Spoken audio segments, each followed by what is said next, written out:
Hello everyone, I am Yamini Thukral and I welcome you to Adda 24/7 school. तो बच्चों, last chapter biotechnology के अंदर हम लोगों ने देखा था कि बायोटेक का मतलब क्या होता है, उसका प्रिंसिपल क्या होता है, उसके प्रोसेसेस क्या होते हैं। तो इस वाले लेक्चर के अंदर हम लोग देखने जा रहे हैं बायोटेक्नोलॉजी और उनकी एप्लीकेशंस की। बायोटेक का प्रोसेस जो हमने सारा एक्सटेंसिवली इतना स्टडी किया है, उसकी बेसिक एप्लीकेशंस क्या होती हैं। तो चलिए स्टार्ट करते हैं एप्लीकेशंस के साथ। So biotechnology is basically deals with the industrial scale production of the biopharmaceuticals with the use of genetically modified microbes, fungi, plants and animals. So the application, it includes the therapeutics, diagnostics, genetically modified crops for the agriculture, processed food, bioremediation, waste treatment and the energy production. ये सारे के सारे जो है हमारे biotech के applications हैं। Starting off with the application in agriculture. So the main three critical research areas for the biotech, they include the providing the best catalyst in the form of improved organism, which is usually a microbe or a pure enzyme. Second, creating optimal conditions through the engineering. ठीक है, for a catalyst to act. Optimum conditions भी तो चाहिए। अगर catalyst ने function करना है तो उसके लिए उसको कुछ optimum conditions चाहिए, उनको maintain करना होता है। And lastly, downstream processing जो हम लोग करते हैं for the any protein or any compound before its marketing starts. तो ये तीन main जो है हमारे three critical research areas है। So फूड प्रोडक्शन इंक्रीज करने के लिए क्या क्या मेजर्स लिए जा सकते हैं? First, agrochemical based agriculture. Second, organic agriculture which is without the use of chemicals. And lastly, genetically engineered crop based agriculture, जिसके अंदर क्रॉप्स को जेनेटिकली इंजीनियर करेंगे ताकि ऊपर से केमिकल्स ऐड करने की जरूरत ना पड़े। तो ये तीन जो ऑप्शंस है, they can be thought for increasing the food production, ठीक है, एग्रीकल्चर इंक्रीज करने के लिए। सो द ग्रीन रेवोल्यूशन, जैसे कि हमारा ब्लू रेवोल्यूशन था for the enhancement of the fish and fisheries and their products, वैसे ही हमारा है green revolution which has tripled the food supply. Food supply को ट्रिपल किया है, but it is not enough to feed the growing human population. So increase in yields, it had been due to the use of better varieties, but mainly due to the use of better management practices and the use of agrochemicals, which is fertilizers and pesticides. तो जब हम लोग बोलते हैं कि हमने agriculture के अंदर इम्प्रूव किया, हमने फूड प्रोडक्शन को इंक्रीज किया बाय ट्रिपलिंग देम, ट्रिपल किया by the use of improved crop varieties जो इम्प्रूव थी, जिसके अंदर हमारे डिजायरेबल प्रोडक्ट्स थे, डिजायरेबल कैरेक्टरिस्टिक्स थे, उनको यूज किया by the use of better management practices हमने यूज करी, इंप्लीमेंट करी, and the use of agrochemicals which are fertilisers and the pesticides. So however, for the farmers, the developing world, agrochemicals, they are very expensive. That is why they rely on the chemical fertilizers and pesticides. They rely on chemical fertilizers and pesticides. Why?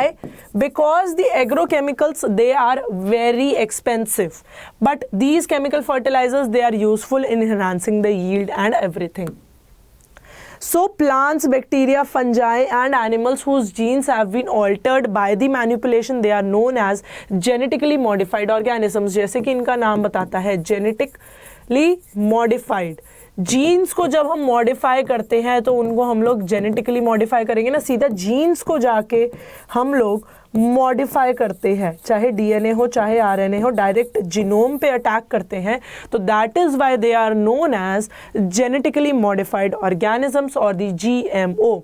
So the genetically modified plants, they have been useful in many ways, and it has made crops more tolerant to the abiotic stresses like the drought, salinity, heat, cold. इन सब से जो है crops को ज़्यादा tolerant किया है. Second, reduce reliance on chemical pesticides. Chemical pesticides के ऊपर रिलायंस जो है कम कर दी है. The pest resistant crops, they have been developed, ताकि ऊपर से कोई पेस्टिसाइड्स ऐड ना करने पड़े. तो ये मॉडिफिकेशन हुई है.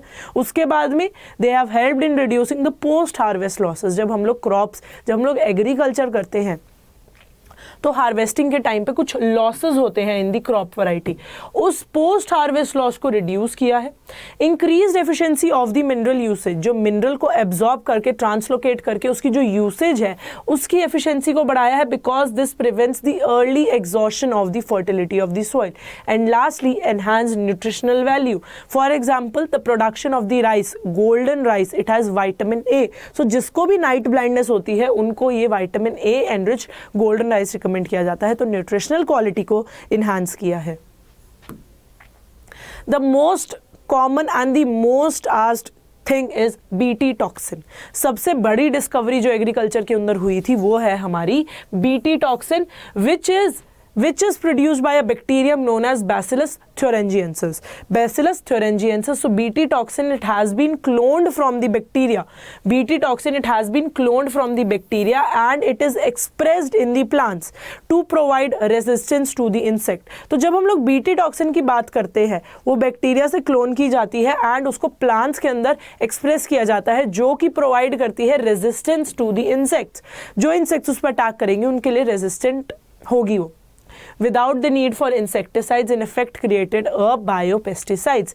So BT के क्या क्या एग्जाम्पल है? BT कॉटन हो गया, BT कॉर्न हो गया, BT टोमेटो, पोटैटो, सोयाबीन, सारी की सारी क्रॉप्स के अंदर ये BT टॉक्सिन कर दिया गया है इंट्रोड्यूस। अब BT टॉक्सिन जैसे कि इसका नाम बताता है, सो BT कॉटन, तो some strains of bacillus thuringiensis it produce protein जो कि सर्टेन इंसेक्ट्स के किल करते हैं, like the tobacco budworm, armyworm, coleopterans which are the beetles and dipterans which are the flies and the mosquitoes. So bacillus thuringiensis it forms some protein crystals during the particular phase of their growth and these crystals they contain certain toxins known as insecticidal protein. अब ये देख सकते हो आप, ये cotton ball है, ये cotton ball, इस पे ये रेजिस्टेंट कॉटन बॉल है, दिस इज BT। तो ये देखो इंसेक्ट से इसको कोई फर्क नहीं पड़ा, पर ये जिस पे अटैक किया इंसेक्ट्स ने वो कैसे कि पूरी की पूरी जो है डिस्ट्रॉय हो गई। So gene from the BT it has been incorporated in several crops, और जो टॉक्सिन इससे सिक्रीट होता है it is coded by a gene known as the cry gene. Cry gene codes the toxin, cry gene जो है टॉक्सिन को कोड करता है। सो Cry1AC and Cry2AB, Cry1AC and Cry2AB किसके अगेंस्ट में काम करता है? Cotton bollworms, cotton bollworms. Let me tell you, जो ये बायोपेस्टिसाइड्स होते हैं या फिर ये जो टॉक्सिन्स होते हैं दे आर वेरी स्पेसिफिक। अगर ये ही कॉटन बॉलवर्म जो है अटैक करेगा तो ही जो है टॉक्सिन सिक्रीट होगा, कोई और इंसेक्ट अगर आके अटैक करेगी तो वो टॉक्सिन सिक्रीट नहीं करेंगी। And Cry1AB it controls corn borer. अब ये कैसे एक्ट करता है? अब ये BT कैसे एक्ट करता है? जब इंसेक्ट इस पे आके फीड करेगा, इंसेक्ट इस प्लांट पे आके फीड करेगा, कॉटन प्लांट पे या फिर मेज पे जिसके अंदर ये BT टॉक्सिन है, वो फीड करेगा तो क्या होगा? ये टॉक्सिन सिक्रीट करेगा वो plant in the inactive form. Toxin जाएगा इंसेक्ट के गट के अंदर, इंसेक्ट के गट के अंदर जाके क्या होगा? जो अल्कलाइन पीएच होगा वहाँ का, स्मॉल इंटेस्टाइन का जो अल्कलाइन पीएच होगा उससे वो टॉक्सिन एक्टिवेट हो जाएगा और वो स्मॉल इंटेस्टाइन के अंदर पोर्स कर देगा इंसेक्ट के। As a result of which the small intestine उसकी लाइसिस हो जाती है and the insect it is killed. So ऐसे जो है हमारा ये BT टॉक्सिन एक्ट करता है, ऐसे जो है हमारा BT टॉक्सिन एक्ट करता है। इसके अलावा जो पेस्ट रेजिस्टेंट प्लांट्स हमारे होते हैं by the nematodes like M. incognitia, it infects the roots of the tobacco plants, है ना, it infects the roots of the tobacco plants और यील्ड की रिडक्शन में हेल्प करते हैं। So infestation of these nematodes it can be prevented by a technique known as RNA interference, मतलब RNA की translation में इंटरफेयर करना। So it is present in all eukaryotic organisms as a cellular defense, जिसमें क्या होता है? Silence हो जाता है mRNA। mRNA जो है साइलेंस हो जाता है और उसमें कोई proteins, no proteins are formed. कैसे साइलेंट होता है? इसके कॉम्प्लीमेंट्री एक mRNA मॉलिक्यूल के साथ इसे जो है इंटरैक्ट करवा देते हैं। सो double stranded RNA it is formed, जो कि क्या करता है? आगे ट्रांसलेशन ऑफ प्रोटीन्स नहीं होता है और उससे क्या होता है? आगे जो है टॉक्सिन सिक्रीट नहीं होते और वो इन्फेक्ट नहीं कर पाता है। सो RNA of the M. incognitia it is silenced by using the RNA interference technique, जिससे कि वो हार्मफुल प्रोटीन्स जो है ना बना पाए। So the nematode specific jeans they were introduced into the host plants agrobacterium virus and the parasite could not survive in the transgenic होड expressing interfering RNA। फिर हमारा आता है biotechnological applications in the medicines and the therapeutics. So recombinant DNA technology they have made immense impact in the area of health care. by enabling the mass production of the safe and more effective therapeutic drugs. So जो recombinant DNA technology है, it has made effect in the area of healthcare by enabling mass production of therapeutic drugs. So the recombinant therapeutics, they do not induce unwanted immunological responses in the body.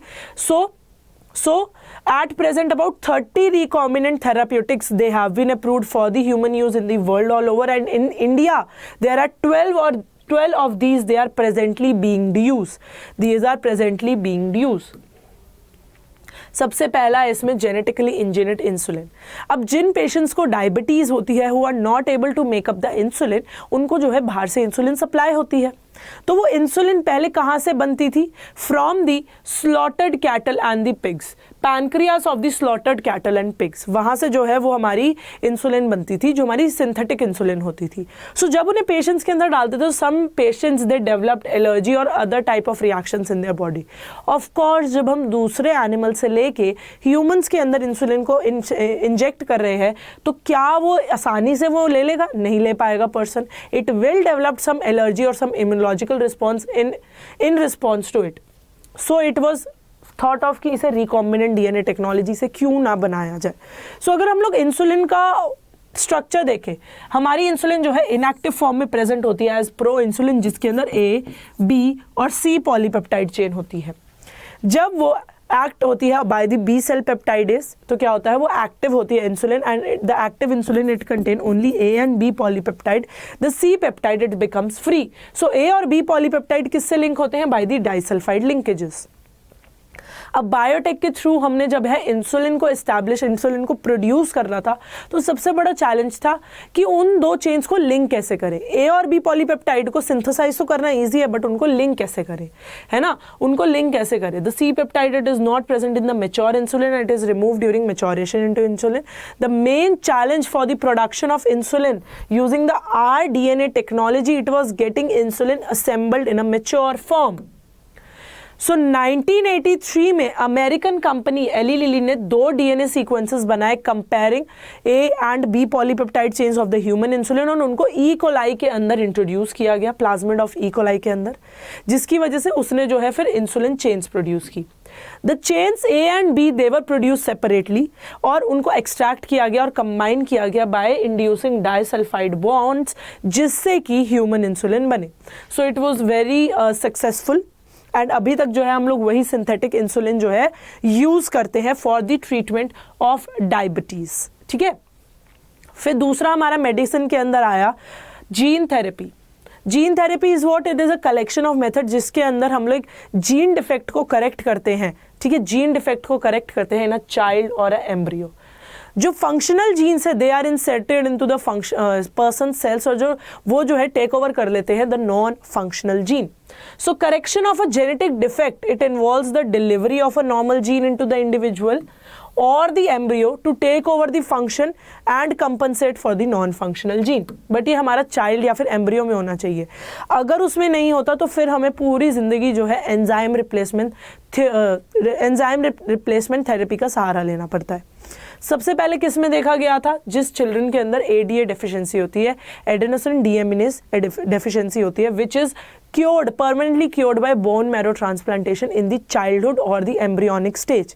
In others, it can be treated by the enzyme replacement therapy, in which the functional ADA is given to the patient by injection. Periodically देना पड़ता है. अब कोई भी जो होता है permanent cure नहीं होता है. पीरियोडिकली जो है वो इंजेक्शन देना पड़ेगा, पीरियोडिकली फंक्शनल एंजाइम देना पड़ेगा, जिससे कि वो बॉडी जो है नॉर्मली फंक्शन करे. अब एंजाइम रिप्लेसमेंट थेरेपी के अंदर हम क्या करते हैं? Firstly the lymphocytes from the blood of the patient, they are grown outside the body. A functional ADA, which is cDNA, using a retroviral vector, it is then introduced into these lymphocytes, or which are then subsequently returned to the patient. Non-functional से functional को replace कर देंगे. However, as these cells, these are not immortal, these are mortal. ठीक है. So the patient, it requires periodic infusion of such genetically engineered lymphocytes. So if the gene isolate from the marrow cells producing ADA, it is introduced into the cells at early stages, it can be a permanent cure. Next हमारा जो medicine के अंदर आया वो था हमारा molecular diagnosis. अब molecular diagnosis of the technique, अब कौन सी टेक्निक्स हैं जो बायोटेक को सहारा लेती है in the molecular diagnosis, which is the PCR and the ELISA। ठीक है, so using the conventional method of diagnosis, अगर हम अर्ली डिटेक्शन पे चले तो जब तक बॉडी के अंदर पैथोजन एक लेवल तक नहीं पहुंच जाएगा, एक लेवल तक वो जो है अटेन नहीं कर लेगा, पीक नहीं अटेन कर लेगा, जब उसकी इतनी ज़्यादा क्वांटिटी हो जाएगी तभी बॉडी जो है सिम्टम्स को डिस्प्ले कर पाएगी। बट हमें जो है अर्ली डिटेक्शन करनी होती है, तो अर्ली डिटेक्शन विदाउट सिम्टम्स हमारी कैसे पॉसिबल होती है? By PCR and ELISA। PCR is the polymerase chain reaction and ELISA is the enzyme linked immunosorbent, ऐसे। ठीक है, so the presence of a pathogen, it is normally suspected only when the pathogen it produces the symptoms of a disease. By this time the concentration of pathogen it is at very high amounts in the body. So very low concentration of a bacteria or virus which is at the time when the symptoms of the diseases they are not visible, they can be detected by amplification of their nucleic acid by the PCR. PCR it is now routinely used in the detection of the HIV which is suspected in the AIDS patient. It is used to detect the mutations in the growing cancer patients too. So it is a powerful technique to identify many disorders. इसमें हम छोटा सा piece of nucleic acid लेते हैं, उसको हम polymerase करते हैं, एम्पलीफाई करते हैं, हमें बहुत बड़ा पीस मिल जाता है और उसमें हम लोग जो है टेस्टिंग कर लेते हैं। So a single stranded DNA or RNA when tagged with a radioactive molecule, it is allowed to hybridize its complementary DNA in a clone of cell which is followed by the detection by the autoradiography. So the clone which is having the mutated gene will not appear on the photographic film क्योंकि वो जो है it will not have complementarity with the mutated gene. The probe will not have the complementarity. ELISA, which is the enzyme linked immunosorbent assay, it is based on the principle of antigen antibody interaction. So the infection by a pathogen it can be detected by the presence of the antigens, which is the proteins, glycoproteins, by detecting the antibodies which are synthesized against the pathogen. Next हमारे आते हैं transgenic animals. जब हम transgenic animals की बात करते हैं, so जो animals they have their DNA manipulated, जिसमें वो एक extra copy of a new gene possess करते हैं, those animals these are known as transgenic animals. So transgenic rats, rabbits, pigs, sheep, cows, fishes, they have been developed. So 95% of all the existing transgenic animals, they are mice. So mostly the mice, they are transgenic. The mice, they are transgenic. So why are transgenic animals used in biotechnology? For studying the normal physiology and the development. अब किसी भी gene को हमने जब normal functioning उसकी देखनी है कि वो कब एक्सप्रेस हो रहा है, कब एक्सप्रेस नहीं हो रहा है, तो वो हम लोग ट्रांसजेनिक एनिमल्स के ऊपर स्टडी करके देख सकते हैं. So the animals can be specifically design to allow the study of genes, how they are regulated, how they affect the normal functions of the body and how is their development regulated. Example, the study of complex factors. जब हम लोग complex factors की study करते हैं which is involved in the growth, such as the insulin like growth factor, उसको हम लोग क्या बोलते हैं? It is basically involved in the normal physiology, है ना. So by introducing the genes from other species that alter the formation of these factor and studying the biological effects, ये सारे के सारे हम लोग ट्रांसजेनिक एनिमल्स के अंदर ही पढ़ सकते हैं. अब ह्यूमंस के अंदर, जीते जागते लिविंग ह्यूमंस के अंदर थोड़ी ना हम कोई भी जीन डाल देंगे और उसका इफेक्ट देखने लग जाएंगे. हम ट्रांसजेनिक एनिमल्स के अंदर देखते हैं. Next, study of the disease. कोई भी नई डिजीज के बारे में स्टडी करना होता है कि क्या उसको क्या जीन्स उसको अफेक्ट करते हैं, कैसे वो अफेक्ट करती है बॉडी को, what are the symptoms, what is the treatment, what is the prevention, वो सारी की सारी हम लोग ट्रांसजेनिक एनिमल्स पे करते हैं. So many transgenic animals they are design to increase our understanding of how genes they contribute to the development of a disease. कैसे जीन्स जो है डेवलपमेंट ऑफ अ डिजीज करवाते हैं, and these are specially made as models for human diseases, जिससे कि हम लोग new treatments का इन्वेस्टिगेशन करें, किसी भी डिजीज के अगेंस्ट में न्यू ट्रीटमेंट का इन्वेस्टिगेशन करें. So transgenic models they exist for many human diseases like the cancer, cystic fibrosis, rheumatoid arthritis and the Alzheimer's disease. Next हमारे आते हैं biological products. The transgenic animals they are used for obtaining the biological products by introduction of a portion of DNA which codes for a particular product. जैसे कि हमारा human protein which is alpha 1 antitrypsin, it is used to treat एम्फिसिमा and it is made using the transgenic animals. So attempts they are made for the treatment of phenylketonuria and cystic fibrosis. अब 1997 के अंदर हमारी first transgenic cow बनी थी which was रोजी. उन्होंने जो है रोजी ने क्या किया, it produced human protein enriched milk. 2.5 gram of proteins पर लीटर ऑफ मिल्क जो है इसने प्रोड्यूस किया. So the milk it contained the human alpha lactalbumin and it was nutritionally more balanced for the human babies than the cow milk. Vaccine safety के लिए भी हम लोग ट्रांसजेनिक एनिमल्स को ही यूज़ करते हैं. पहले हम लोग ट्रांसजेनिक मंकी को यूज़ करते थे, अब जो है ट्रांसजेनिक माइस के ऊपर डेवलपिंग और टेस्टिंग स्टार्ट हो गई है. So transgenic mice they are being used to test the safety of the polio vaccine. It was successful and reliable. It could replace the use of monkeys for the safety batches of the vaccine. Chemical safety testing which is also known as toxicity safety testing. कोई भी toxicity of the drugs को test करने के लिए chemical safety testing के लिए transgenic animals का use किया जाता है. They are made to carry the genes that make them more sensitive to a toxic substance. उसके बाद उनको उन टॉक्सिक सब्सटेंस से एक्सपोज किया जाता है और उसके बाद में उसके इफेक्ट्स को स्टडी किया जाता है कि डिफरेंट टॉक्सिन्स कैसे एक्ट करते हैं ऑन अ पर्सन और अ ट्रांसजेनिक एनिमल. लास्ट हमारा आता है ethical issues. So the manipulation of living organisms by the human race it can not go any further without any regulation. बच्चों कोई भी चीज़ जब हम लोग स्टार्ट करते हैं तो बिना रेगुलेशन बिना रूल्स के वो चीज़ हम लोग नहीं कर पाते हैं. सो अगर हम लोग लिविंग ऑर्गेनिजम्स का मैनिपुलेशन कर रहे हैं तो एक रेगुलेटेड वे में होना चाहिए. एथिकल स्टैंडर्ड सेट होने चाहिए जिसमें हमें पता चले कि ह्यूमंस जो है इमोरल होकर चीज़ें नहीं कर रहे हैं, डेवलपमेंट नहीं कर रहे हैं. So genetic modification of organism, it might sometimes display certain unpredictable results when they are introduced into the ecosystem. So the Indian government has set up organization which is GEAC, Genetic Engineering Approval Committee, जो कि validity of the genetically modified research को validate करेंगे, उनको बताएंगे कि क्या ये safe है if introduced into the ecosystem and if it is exposed to the public services or not. So rice, it is an important food grain, है ना. So the presence of which goes back into our traditional years in Asia's agriculture history. Asia की agriculture history में rice का बहुत बड़ा योगदान है ना. So there are estimated 2 lakh varieties of rice in India alone.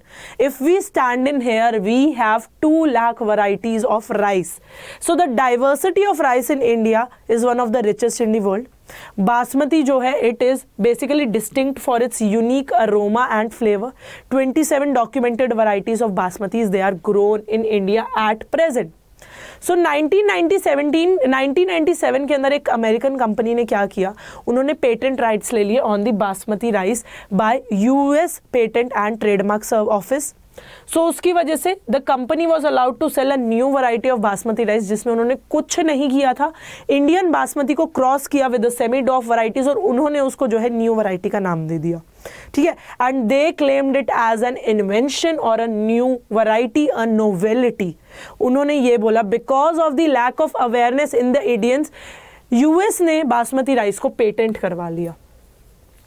So the patent it extends to functional equivalence, implying the other people they are selling the basmati rice could be restricted by a patent. अगर हम लोग basmati rice grow कर रहे हैं, अगर हम लोग पहले पेटेंट करवा लेते तो कोई और हमारे जगह पे बासमती राइस नहीं सेल कर पाता. बट यूएस ने, even though the basmati is still growing in India, US has the right to sell it.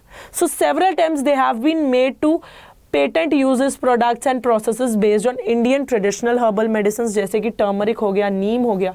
ये भी जो है हमारे इंडियन पेटेंट के अंदर ज़रूरी होते हैं, पेटेंट करवाए गए हैं कि ताकि इनको कोई और पेटेंट ना करवा ले.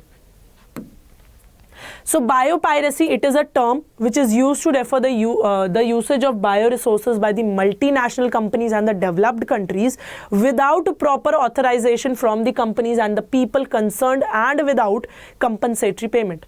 Biopiracy जैसे कि normal piracy होता है which is the illegal selling, है ना. पायरेसी जब हम लोग बोलते हैं, पहले होता था मूवीज़ की पायरेसी होती थी, है ना, कि मूवीज़ को बिना किसी ऑथराइजेशन के, बिना किसी कंपनसेटरी पेमेंट के कोई भी सेल कर लेता था। तो बायो पायरेसी बायोलॉजिकल बायोटेक के अंदर ही एक टर्म आई है which is use to refer the selling of the bio resources. अगर कहीं पे वो बायो रिसोर्सेज बन रहे हैं, उसकी सेलिंग बिना किसी ऑथराइजेशन के, बिना किसी कंपनसेटरी पेमेंट के, without even informing the countries and the people concerned, the selling by multinational companies and organization, it is known as biopiracy. So it is illegal.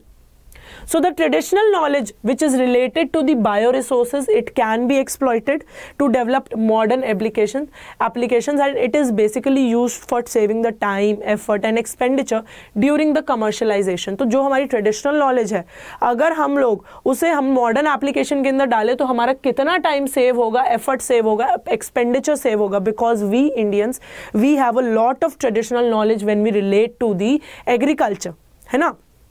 So there has been a growing realization of the injustice, inadequate compensation and the benefit sharing between the developed and the developing countries. Developing countries से हमेशा जो है developed countries इसी मामले में जीत जाती हैं कि वो बिना compensation दिए कोई भी चीज़ यूज़ कर लेते हैं. So some nations, they are developing laws, including India, to prevent such unauthorized exploitation of their bioresources and the traditional knowledge. So the Indian Parliament, it has recently cleared a second amendment of the Indian patent bills, जो कि इन issues को consideration के अंदर रखते हैं, including the patent terms, emergency provisions and research and development initiative. तो Indians ने भी जो है ये patents bill पास किया है, जिससे कि it is kept in mind कि कोई भी unauthorized तरीके से हमारी चीज़ों को patent करवा के यूज़ ना करे. तो बच्चों, ये था हमारा one short chapter of biotechnology and its application. इसके आपने अगर डिटेल्ड सब टॉपिक देखने हैं तो आप मेरी प्लेलिस्ट के अंदर जाके देख सकते हैं. अगर आपको मेरा लेक्चर पसंद आया है तो लाइक करना है, शेयर करना है, सब्सक्राइब करना है अड्डा 24/7 स्कूल के चैनल को. मिलते हैं ऐसे ही नेक्स्ट वीडियो के अंदर. तब तक के लिए bye bye and take care.